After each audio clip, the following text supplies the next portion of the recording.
দেখো মানুষেরা, তোমরা এই কালেমা পড়ো, এই সাক্ষ্য দাও যে আল্লাহ ছাড়া কোন মাবুদ নাই, তো বিনা হিসেবে তোমরা জান্নাতে যাবে।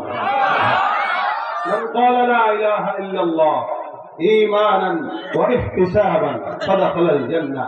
ঈমান ইহতিসাবের সাথে কেউ একবার পড়বে লা ইলাহা ইল্লাল্লাহ, ও জান্নাতে যাবে। হ্যাঁ, এখন কথা হলো, এই কথাটা একটু মনে রাখেন, কি বলেছি? ঈমান ও ইহতিসাবের সাথে কেউ যদি একবার পড়ে লা ইলাহা ইল্লাল্লাহ, সে কোথায় যাবে? জান্নাতে। এখন জান্নাতে যে যাবে, তার মানে আপনি কালেমা পড়ছেন, আপনি ঈমানদার, জান্নাতে যাবেন। এখন গুনাহ যদি থাকে, তাহলে তো জান্নাতে যাবেন ঠিকই, একদিন না একদিন একটু মার খেয়ে দিতে হবে। কি বলেন? একটু মার খেয়ে যাওয়া লাগবে, কারণ গুনাহগারকে দিয়ে আল্লাহ জান্নাত ভরবে না, ওটা জাহান্নাম। কিন্তু ঈমানদারদেরকে আল্লাহ যখন সাময়িক সময়ের জন্য জাহান্নামে নিবে, তো ওইটাকে পবিত্র বানায়া জান্নাতে ঢুকায় দেবে। যেমন এই সাদা কাপড় একটু ময়লা লাগছে, বউ এটারে আচার টাচার দিয়া ধুইতেছে, আপনি সামনে যায় বললেন, কিরে গোলামের দি, টাকা কি তোর বাপে দেয়? এত জোরে জোরে আচার টাচার দিলা, এটা যদি ছেড়ে, তাহলে আপনার বউ আর কি করলো? আচার টাচারও দেবো না, ধমক খাওয়ারও দরকার নেই, সাবানটা লাগায় এরকম এরকম করতেছে, আস্তে আস্তে জলা। কিরে পরের দিন ইস্ত্রি করে কাপড় পরবেন, এখন দেখেন এখানে দাগ, এখানে দাগ, এখানে দাগ, সব জায়গায়। কি বাবা, কি ধুইলা গতকাল? আচার দিতে গেলাম, নিষেধ করলাম, আদর করে ধুইলাম, এখন বকা দাও কেন? ধুইলা পরিষ্কার হবে না? আরে ডলা না দিলে কেমন পরিষ্কার হবে? এজন্য মহিলারা দেখবেন যদি কলপাড়ায় কাপড় ধোয়, এমন করে বাইরে একটা আচার দেয়, নিচে রাখে, আবার আচার দেয়, কেন? যাতে পরিষ্কার হয়। আচ্ছা, এই পরিষ্কারের জন্য আচার দেওয়াটা ভালো করছে না খারাপ করছে? অবশ্যই ভালো করছে। আচার না দিলে পরিষ্কার হইবে না। আল্লাহ পাক জাহান্নামে যদিও ইমানদারকে কিছুক্ষণের জন্য দিবে, ওটাকে আচার দিয়া ময়লা দূর করে জান্নাতের উপযোগী বানানোর জন্য দিবে, যাতে করে জান্নাতে যেতে পারে, তো পারবে না। এই জন্য রাসূল বলেন, কেউ একবার ইমানের সঙ্গে পড়বে তো জান্নাতে যাবে, কিন্তু জান্নাতে কবে যাবে এটা তো বলে নেই। হয়তো 2 বছর পরে যাবে, 10 বছর পরে যাবে, 1 লক্ষ বছর পরে যাবে, 1 কোটি বছর পরে যাবে। এখন জান্নাতে যাওয়ার হাজারো পথ আছে। এই হাজারো পথের ভিতরে কোন পথে সরাসরি যাওয়া যায়, যেমন কেউ যদি শাহাদাত বরণ করে, তো বিনা হিসেবে জান্নাতে হয়ে যায়, সাথে সাথে জান্নাতে হয়ে যায়, সাথে সাথে জান্নাতে হয়ে যায়। এটা একটা পথ। আপনাদের টাঙ্গাইলে আসার অনেক পথ আছে, এই কালীহাতিতে আসা। কেউ টঙ্গী হয়ে ঘুরে আসতে পারবে, কেউ সাভার দিয়ে আসতে পারবে, কেউ ময়মনসিংহ দিয়ে আসতে পারবে, এদিক দিয়ে জামালপুর দিয়ে যারা আছে এরাও আসতে পারবে। অর্থাৎ কারো যদি টাঙ্গাইল উদ্দেশ্য হয়, সে অনেকগুলো রাস্তা ব্যবহার করে এখানে আসতে পারবে। কারো হয়তো সময় বেশি লাগবে, কারো হয়তো কম লাগবে। রাসূল সাল্লাল্লাহু আলাইহি ওয়াসাল্লাম বলেছেন, কেউ যদি একাত্মবাদের এই সবককে স্বীকার করে একটা আমল করে, আল্লাহর নবী বলেন, এই যে দুনিয়া আর এই যে জান্নাত, মাঝখানে একটা পর্দা আছে, ও দুনিয়ার জমিন থেকে মৃত্যুর পর্দাটা ছিঁড়বে, সরাসরি জান্নাতে পড়বে। আমলটা বলবো, কথা কয় না? রাসূল আমল দিয়েছেন, হাজারো আমলের ভিতরে অন্যতম আমল এটা। পরে বলতেছি, খালি এতটুকু মাথায় রাখেন, কেউ লা ইলাহা ইল্লাল্লাহ স্বীকারোক্তি দেবে, সে জান্নাতি হবে, কিন্তু কবে হবে এটা বলা যায় না। এখন যদি সরাসরি জান্নাতে যেতে চান, তাহলে আরেকটা আমল নবী দিয়েছেন, ওটা নিয়ে আজকে আলোচনা করবো ইনশাআল্লাহ। কি? আল্লাহ পাক কোরআনে একটা আয়াত দিয়েছেন। রাসূল সাল্লাল্লাহু আলাইহি ওয়াসাল্লাম একবার হযরত উবাই ইবনে কাব রাদিয়াল্লাহু তাআলা আনহুকে প্রশ্ন করলেন, হে উবাই, বলো তো কোরআনের সবচেয়ে দামি আয়াতটা কোনটা? সবচেয়ে দামি আয়াতটা কোনটা? হযরত উবাই ইবনে কাব সহ সকল সাহাবা ইজমাইনদের হালত ছিল আল্লাহর রাসূলের উপরে বর্তায় দিতেন যে উনি জানে, ভালো জানে, রাসূল ভালো জানে, আল্লাহ ভালো জানে। রাসূল সাল্লাল্লাহু আলাইহি ওয়াসাল্লাম বলেন, না, বলো কোরআনের ভিতরে সবচেয়ে দামি আয়াত কোনটা, ফজিলতপূর্ণ আয়াত কোনটা? উবাই ইবনে কাব বলেন, যেহেতু রাসূল দ্বিতীয়বার আমাকে প্রশ্ন করলেন, তা আমি একটু ফিকির করা শুরু করলাম কোন আয়াতটা হইতে পারে। আমি ফিকির করে আমার কাছে মনে হইল, কোরআনের সূরা বাকারার আয়াতুল কুরসি যে আয়াতটা আছে, এই আয়াতটাই কোরআনের ভিতরে হয়তো সবচেয়ে ফজিলতপূর্ণ আয়াত। উবাই ইবনে কাব বলেন, ইয়া রাসূলুল্লাহ, কোরআনে আমার খেয়াল মতে আয়াতুল কুরসিটা সবচেয়ে ফজিলতপূর্ণ দামি আয়াত। নবী উবাই ইবনে কাবের বুকে একটা থাপ্পড় দিলেন, শাবাশ, বলে না শাবাশ বেটা, এরকম করে একটা থাপ্পড় দেয়া বললেন, আল্লাহ তোর ইলমে বরকত দিক, তুই যেটা বলছিস ও ভাই এটাই সত্য। আল্লাহর কোরআনের ভিতরে সবচেয়ে দামি আয়াত, ফজিলতপূর্ণ আয়াত আয়াতুল কুরসি। সুবহানাল্লাহ। কারণ এই আয়াতের ভিতরে আল্লাহ পাক রব্বুল আলামিনের ফজিলত বর্ণনা করেছেন। শুরুতে আল্লাহ পাক একত্ববাদের সবক দিয়া দিলেন, আল্লাহু লা ইলাহা ইল্লা হুয়াল হাইয়ুল কাইয়্যুম। এই শুরুতে লা ইলাহা ইল্লাল্লাহ, এই যে লা ইলাহা ইল্লাল্লাহ সবকটা আল্লাহ পাক দিয়া দিলেন। তার মানে আল্লাহ ছাড়া আর কোনো ইলাহ নাই। এই কথাটার স্বীকারোক্তি দেওয়ার জন্যই নবী আমাদেরকে বর্ণনা করে শিখাই দিলেন। আমার পয়গম্বর বারবার বলেছেন, ইয়া আইয়ুহান নাস কুলু লা ইলাহা ইল্লাল্লাহ তুফলিহু। এই বান্দার, হে লোক সকল, আল্লাহর নবী সাল্লাল্লাহু আলাইহি ওয়াসাল্লাম সমস্ত বান্দাদেরকে ডাক দিয়ে বলছেন, ইয়া আইয়ুহান নাস, মানুষেরা। এখানে মুমিন বলেন নাই, ইহুদি বলেন নাই, নাসারা বলেন নাই। তার মানে যে কোনো মানুষ যদি এই স্বীকারোক্তি দেয় আল্লাহর নবীর কথা অনুযায়ী, ওই ব্যক্তিটা জমিনের মধ্যেও সফল, জান্নাতেও সফল। এখানে আল্লাহ পাক রব্বুল আলামিন বলেছেন, ইয়া আল্লাহু লা ইলাহা ইল্লা হুয়াল হাইয়ুল কাইয়্যুম। আল্লাহ এমন একজন মালিক, যে মালিকের সঙ্গে কোনো ইলাহ নাই, যে আল্লাহ একজন রব, যার সঙ্গে অন্য কোনো শরীক নাই। আল্লাহ পাক রব্বুল আলামিন একজন, জমিনের মধ্যে অন্য কোনো রব নাই। এই জন্য ভাইরা আমার, আল্লাহ পাক রব্বুল আলামিন অন্য আয়াতের মধ্যে বলেন, আরে এই জমিনের মধ্যে কোন আল্লাহ যদি ডাবল হয়ে যেত, দুইজন হইতো, আল্লাহ পাক রব্বুল আলামিন বলেন লা ফাসাদাতা। এই আসমান জমিনের মালিক একজন না হয়ে দুইজন যদি হইতো, আসমান আর জমিন সব ধ্বংস হয়ে যেত। আমার আল্লাহ পাক রব্বুল আলামিন বলেন, যদি রব দুইজন হইতো তাহলে জমিন টিকতো না, আসমান টিকতো না। একজন বলতো এখন সূর্য উঠবে, আরেকজন বলতো না এখন চন্দ্র উঠবে, লাগতো নি ব্যাস। এলাকার ভিতরে নেতা যদি ডাবল থাকে, বেশি হয়, তখন দেখবেন কর্মী কারো থেকে কারে মানবে, প্যাস লেগে যায়। আর নেতা যদি একজন হয়, সবাই তাকে মানার জন্য সহজ হয়ে যায়। রব যদি একজন হয়, গোটা দুনিয়া চলার জন্য সহজ হয়। আর রব যখন বেশি হয়ে যায়, তখন দুনিয়া টিকত না। যার কারণে আল্লাহ পাক বলেন, আল্লাহুস সামাদ লাম ইয়ালিদ ওয়া লাম ইউলাদ ওয়া লাম ইয়াকুল লাহু কুফুয়ান আহাদ। আসমানের জমিনের নিচে যা কিছু আছে, অথবা আসমানের জমিনে যিনি যা কিছু সৃষ্টি করেছেন, তিনি একজন আল্লাহ। এটা ইহুদিরাও বিশ্বাস করে, নাসারাও বিশ্বাস করে, সারা দুনিয়ার সমস্ত মাখলুকাত বিশ্বাস করে। এই জন্য আল্লাহ পাক রব্বুল আলামিন অন্য আয়াতে বলেন, তোমরা যদি ইহুদি নাসারাদেরকে প্রশ্ন করো, ওয়ালা ইন সাআলতাহুম মান খালাকাস সামাওয়াতি ওয়াল আরদা লায়াকুলুন্নাল্লাহ। ইহুদি নাসারাকে যদি কেউ প্রশ্ন করে, বলো তো আসমান আর জমিনটা কে বানাইলো, এই সমস্ত কিছু কে সৃষ্টি করলো? আল্লাহ পাক রব্বুল আলামিন বলেন, ওয়ালা ইন সাআলতাহুম মান খালাকাস সামাওয়াতি ওয়াল আরদা, আসমান আর জমিন কে বানাইলো, তাদেরকে যদি প্রশ্ন করা হয়, আল্লাহ পাক রব্বুল আলামিন বলেন, লায়াকুলুন্নাল্লাহ। ওই ইহুদি নাসারা যারা আছে, আসমান আর জমিন সৃষ্টি করার প্রশ্নের ক্ষেত্রে তারা বলবে, এই সকল কিছু একমাত্র সৃষ্টি করেছেন যিনি, তিনি হলেন আমাদের আল্লাহ। কে? কথা বলেন, কে? তুমি পারো করতে মোচন অভাব দুঃখী লোকে, তুমি পরম মুক্তিদাতার কাছে চাই যে পানা, আমরা প্রতিদিন তোমার দয়ায় পূর্ণ আমার সারা নিশিদিন।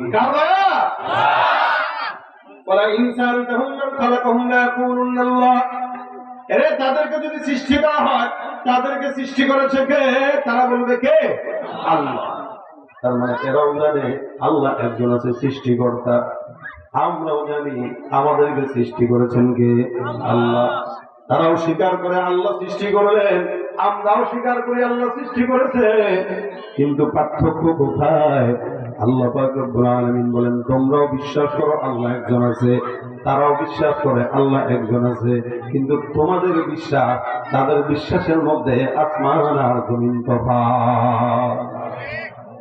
আমার আল্লাহ পাক এই কারণে আয়াতের ভিতরে ডাক দিয়ে বলেন, ক্বালাতিল ইয়াহুদু উযাইরু ইবনুল্লাহ।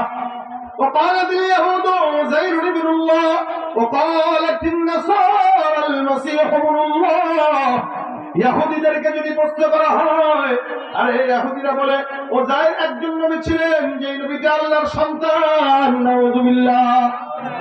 বলেন তো ইহুদিরা বলে ওজাইর হলো আল্লাহর সন্তান, নাসারা বলে মসিহ ঈসা হলো আল্লাহর সন্তান।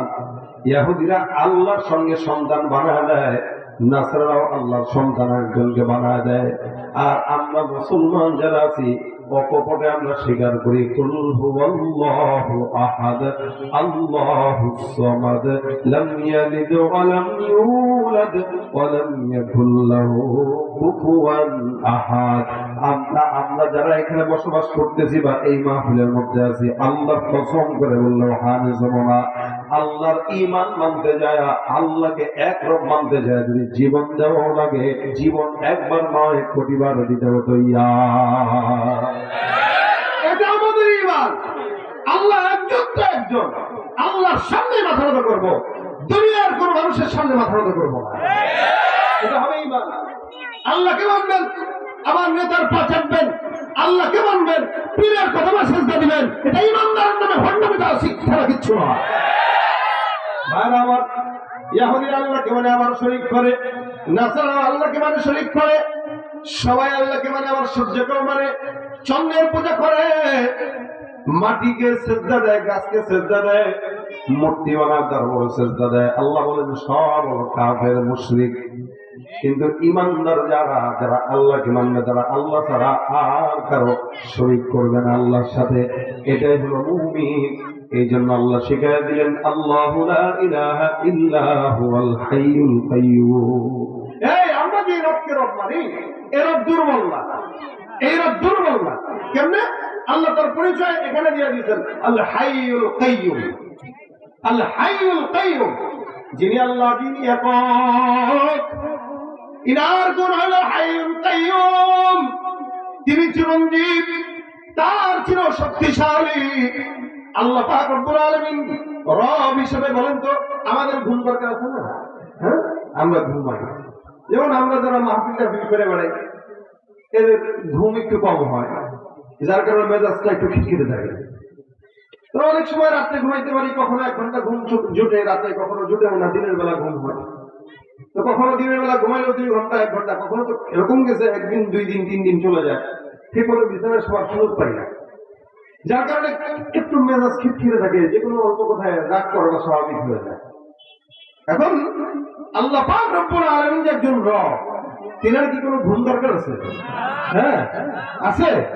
তোমরা হয় আচ্ছা, যদি আল্লাহর ঘুম দরকার হইতো, এত ব্যস্ততার ভিতরে তো আল্লাহ ঘুমাইতে পারতো না? পারতো নি? কথা কয় না, পারতো? আরে ভাই, সারা দুনিয়া আল্লাহ পাক রব্বুল আলামিন দেখেন, এর সব কিছুর পরে আল্লাহর ঘুমানোর সময় তো। এখন যদি আল্লাহর ঘুম লাগতো, আর যদি ঘুমটা ঠিক মতো না হইতো, আমরা যে অন্যায় করি ভাই, পিঠায় আমাদের হোটেলে তো আল্লাহ রাগে, ঘুম তো হয় না। ঘুম যেহেতু হয় নাই, মালিকের তো মেজাজ গরম হওয়াটাই স্বাভাবিক, ঠিক কিনা? এই জন্য আল্লাহ বেটা রব এমন জন্যই মানলি যার কোনো ঘুম দরকার হয় না। ভক্ত দূরের কথা, লা তাখুযুহু সিনা, বসে বসে উঙ্গায়ও না, সুবহানাল্লাহ, তন্দ্রাও হয় না, তন্দ্রাও হয় না। আর আমরা কোন একটা জায়গায় বইলে একটু শেষ, তন্দ্রাচ্ছন্ন হয়ে একটা বিশাল বড় এমপি মন্ত্রীও যদি এরকম তন্দ্রা হয়, দেখবেন ইজ্জত গেছে। তা সেখানে এত বড় ক্ষুদ্রতলা রব তন্দ্রাচ্ছন্ন হবে, এটা কি মানা যায়? এই জন্য আল্লাহ বলেন লা ইলাহা ইল্লা হুয়াল হাইয়ুল কাইয়্যুম লা তাখুযুহু সিনাতুন ওয়া লা নাওম। এমন একজন মালিক আল্লাহ, যে কোনদিন তন্দ্রাচ্ছন্ন দূরের কথা, ঘুম তো দূরের কথা, তন্দ্রাও যায় না, ঝিমানিও হয় না। তিনি শক্তিশালী, চিরঞ্জীব। এরকম না ১৫০০ বছর আগে ছিল, এখন নাই, বরং ১৫০০ বছর আগে যেই মহিমায় তিনি উদ্ভাসিত ছিলেন, আজও একই মহিমায় তিনি আছেন। সমস্যা কোথায়? ১৫০০ বছর আগে যেই বান্দারা যেমন ইমানদার ছিল, ১৫০০ বছর পরে আমাদের ইমান নাই বললেই চলে। যার কারণে 1000 বছর আগে, 500 বছর আগে, 100 বছর, 1000 বছর আগে ওই মালিক যাদেরকে যেইভাবে নিয়ামত দিয়েছেন এখন আমাদেরকে দেন না, কেমনে দিবে? আমরা তো তার গোলামি কিভাবে করে এটাই জানি না, তার গোলামি কিভাবে করতে হয় এটাই জানি না। এই জন্য আল্লাহ পাক রব্বুল আলামিন বলেন, এমন একজন রবের গোলামি করো যেই রব কোনদিন ঘুমতে দূরের কথা তোলাও যায় না, ঝিমানিও হয় না। তিনি শক্তিশালী, এমন শক্তিশালী যিনি চিরঞ্জীব, তার কোন শক্তির দুর্বলতা নেই। চিরঞ্জীব সবকিছু জানে, সবকিছু বুঝে, সবকিছু করতে পারে। নবী করিম সাল্লাল্লাহু আলাইহি ওয়াসাল্লাম বলেন, হাইয়ুল কাইয়ুম নামটা অনেক দামি। কোন ইমানদার বান্দা যদি ইয়া হাইয়্যু ইয়া কাইয়ুম বলে ডাক দেয়, আমার আল্লাহ হাইয়ুল কাইয়ুম নামের উসিলায় বান্দার সব মনের নেক মাকাসাদ পূরণ করে দেয়। এই নামটার কারণে ইসমাউল রাসূল বলেন, এটা ইসমাউল। আল্লাহর নবী হাদিসের ভিতরে বর্ণনা করে, আয়াতুল কুরসি এমন ফজিলতপূর্ণ আয়াত, কোরআনের মধ্যে সবচেয়ে উঁচু শিখরে যে সূরা সেটা হলো বাকারা, আর বাকারার মধ্যে সবচেয়ে উচ্চ আসন যে আয়াতটা আছে সেটাই হলো আয়াতুল কুরসি। শুধু তাই নয়, এটা এমন একটা দামি আয়াত। নবী বলেন, এই আয়াতের একটা জিহ্বা আছে, দুইটা ঠোঁট আছে। সুবহানাল্লাহ। নবী বলেন, আয়াতুল কুরসির একটা জিহ্বা আছে, দুইটা ঠোঁট আছে। আয়াতুল কুরসি তার জিহ্বার ঠোঁট দিয়া আল্লাহর আরশের নিচে বসে বসে আল্লাহর কুদরতি কদমে সিজদায় পড়ে পড়ে আল্লাহর জিকির আদায় করে। ভাইরা আমার, খুব বুঝবেন, এটা আল্লাহ পাক রব্বুল আলামিনের হাবিবের বাণী। এই জন্য রাসূল বলেন, এই শব্দ এখানে দুইটা আছে, হাইয়ুল কাইয়ুম। এই দুইটা অনেক দামি শব্দ। এই দামি শব্দ যদি কেউ দাম হিসেবে মেনে নেয়, আল্লাহ পাক রব্বুল আলামিন তার মনের আশা পূরণ করে দেয়। বদরের যুদ্ধে সাহাবা ইজমাইনের সংখ্যা মাত্র 313 জন। কাফেররা কতজন? কাফেররা 1000। 1000-এর মোকাবেলায় 313 জন। নবী আমার সাল্লাল্লাহু আলাইহি ওয়াসাল্লাম যুদ্ধের প্রস্তুতি নেন নাই। কাফের বেঈমানরা যুদ্ধের জন্য তৈয়ার। কি করবে রাসূল পেরেশান। সাহাবাত বাইনদের কাছে লাঠিও নাই, তরবারিও নাই, ঘোড়াও নাই, উটও নাই, যুদ্ধের প্রস্তুতি নাই বললেই চলে। কি করবে কি করবে? আল্লাহর নবী সাল্লাল্লাহু আলাইহি ওয়াসাল্লাম সঙ্গে সঙ্গে দোয়ার মধ্যে পড়ে গেলেন। হযরত আলী রাদিয়াল্লাহু তাআলা আনহু বলেন, আমি পয়গম্বরের তাঁবুর ভিতরে গেলাম। আমি তাঁবুর ভিতরে যাই, দেখি আমার পয়গম্বর সিজদার ভিতরে ডুবে বারবার একটা নাম উচ্চারণ করে বলে, ইয়া হাইয়্যু ইয়া কাইয়্যুম। আল্লাহর কাছে এই নাম দুইটা দোয়া করে বারবার দোয়া করে। আলী বলেন, আমি একবার নবীর কাছে গেলাম, বারবার দেখলাম আল্লাহর রাসূল এই কথা বলেন। আবার ঘরে, আবার যুদ্ধের ময়দানে চলে গেলাম। সাহাবা আজমাইনদেরকে ডাক দিয়া বললাম, হে সাহাবা আজমাইনের দল, তোমরা টেনশন মুক্ত থাকো। আমি আমার নবীকে ইয়া হাইয়্যু ইয়া কাইয়্যুম করে দোয়া করতে দেখছি। নবী বলেছেন, কেউ যদি এই দুইটা নাম দিয়ে দোয়া করে, আমার আল্লাহ পাক রব্বুল আলামিন এই দুইটা নামের বরকতে বান্দার দোয়া কবুল করে নেয়। নবী বলেছেন, কেউ যদি করে, আর সেটা যদি নবী করে, হবে না, কবুল হবে কি হবে না?